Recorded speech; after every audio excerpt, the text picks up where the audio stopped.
इस खबर के प्रायोजक हैं Manohar Lal jewellers, sector 18, Noida, UP.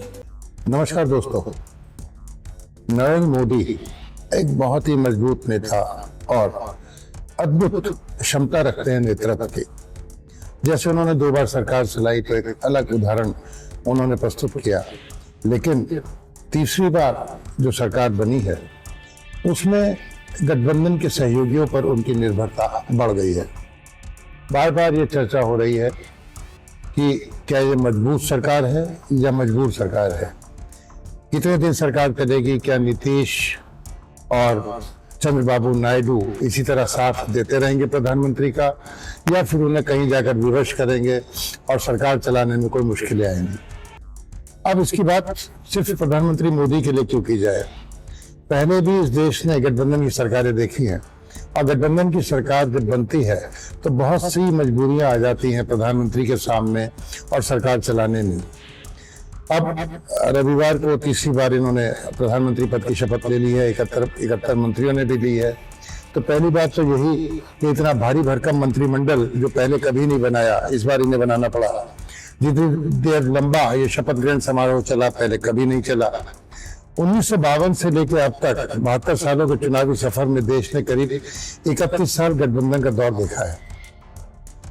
लेकिन इसमें भी हम बात करेंगे प्रधानमंत्री मोदी की, अगर थोड़ी तुलना करेंगे तो भारतीय जनता पार्टी के ही नेता अटल बिहारी वाजपेयी जी की करेंगे।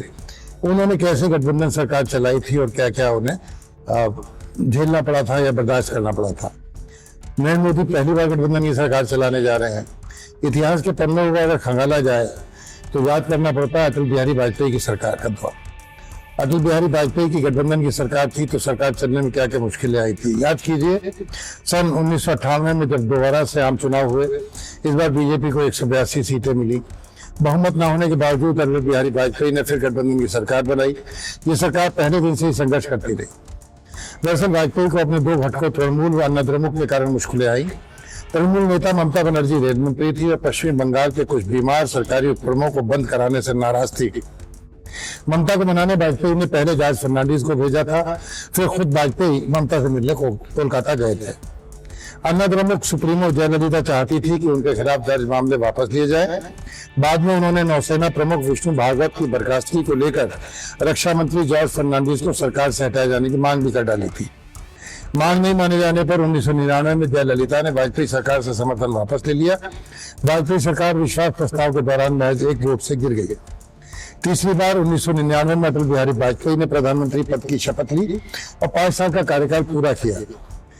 हम आपको बताते हैं कि बीजेपी को इस बार गठबंधन की सरकार चलाने में क्या दिक्कत हो सकती है।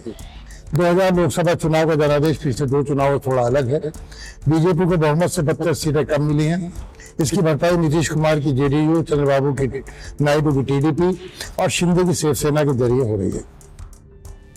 मोदी 3.0 सरकार में रीजनल पार्टियों का अहम रोल रहने वाला है।